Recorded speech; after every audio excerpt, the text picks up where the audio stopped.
Hey, Bobby Manning here inside Barclays Center. I got some good lighting here. We got a nice perch over the Barclays Center court. And unfortunately, this one wasn't as good as game one. We could have been here for game one. Instead, we're here for game two, which ended up being a 130 to 108 blowout. Nets built an early lead on a flurry of Joe Harris threes. He ends up 7 of 10 from this one after hitting three straight on breakouts early in the first quarter, as well as stripping Jayson Tatum during that first rotation between the two starting groups out there and scoring 16 points in the first 6 minutes. He ends up with 26 in this one, among the leading scorers with Kevin Durant, who I believe had 28, as well as James Harden with 20. Just that offensive mashing, that blowout, that runaway game from the Nets' big three and company that you thought we were going to see at some point this series, if not every single game.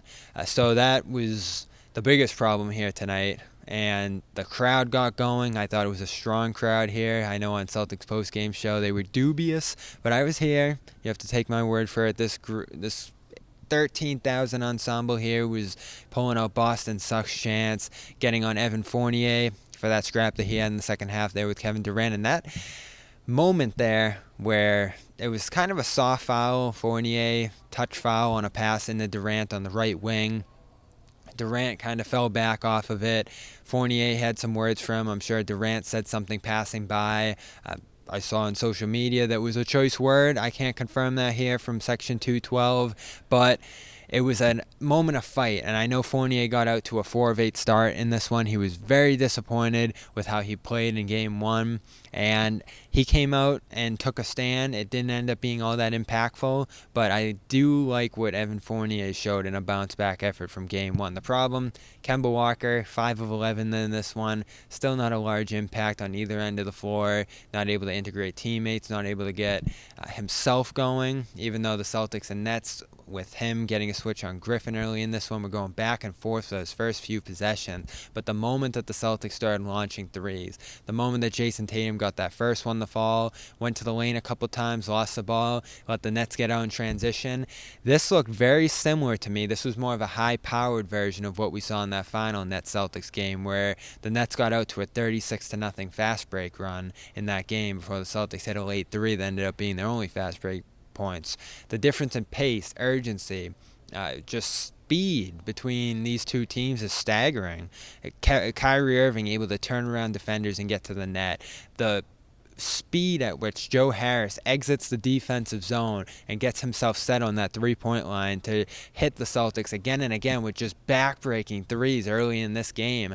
This game, from how I felt here in Barclays, was over within 6 minutes. The first 6 minutes of this game, before we could even get to all the adjustment stuff that I talked about on the rooftop there in Manhattan and outside Barclays Center this morning, could he get some more Peyton Pritchard action? They put him in that first bench rotation. He struggled a little bit. I feel like the size of Brooklyn, as well as the speed and just the rapid pace at which he gets wrapped up on that perimeter there gets to him. He has struggled against the Nets all season long, so I do see why Stevens was hesitant to go with him in game one. Didn't go all that well here in game two. He threw a long outlet pass way out of bounds, part of a string of Celtics turnovers in this one, an early smart loose ball in the lane, a couple throwaways by Tatum, and that final Tatum turnover stepping out of bounds before he exited this game, getting poked in his right eye.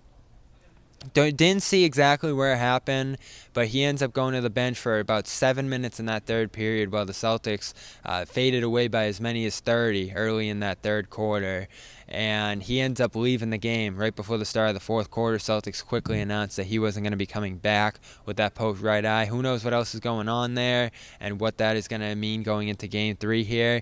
But I get the sense, and you can tell me differently in the comments if you feel differently, that this series is over.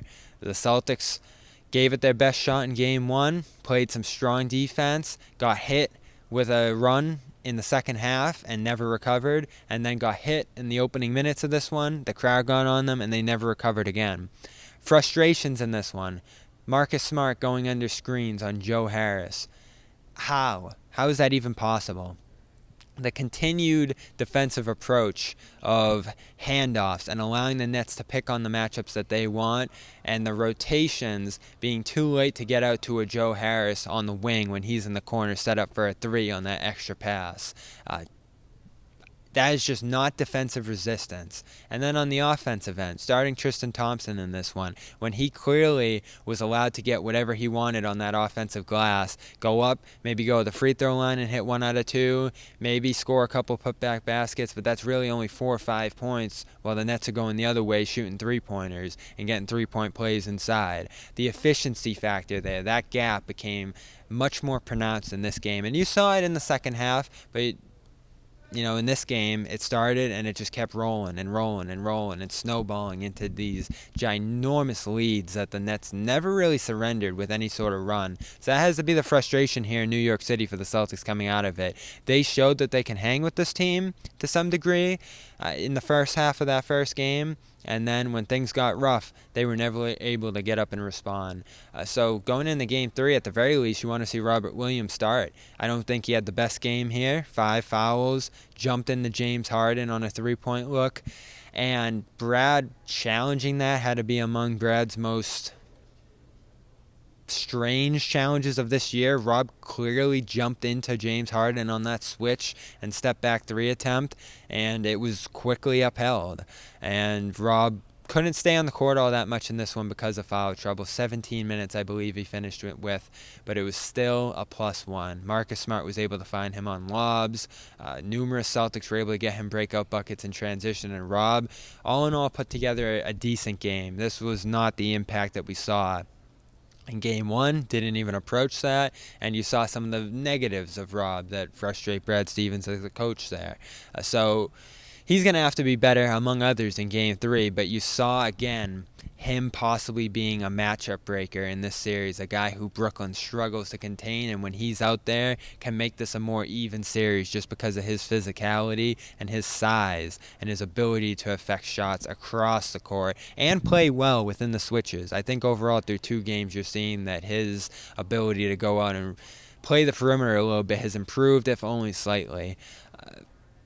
That's all I got on this one. This is going back to Friday at TD Garden. Kyrie had some comments about playing at TD Garden. I'm not going to do a full video about that, but we talked about it on Celtics postgame show, and his comments about playing in Boston again are available on our YouTube channel, as well as all the interviews and mashups that we're going to have coming out of this one. And then we will have live coverage at TD Garden at Game 3 as well as Game 4 on Sunday. And as our Celtics post-game show will be rolling. We'll be tweeting from Celtics All Access, Celtics CLNS. We'll be Instagramming on the CLNS media page.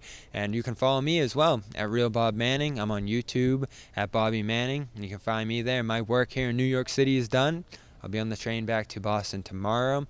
For now, final score here, Game 2, CLNS media, Brooklyn Nets 130, Boston Celtics 108. It feels like the end of this season is coming, and it might be done before the end of this week, the way that this series is going. We'll see you in Boston.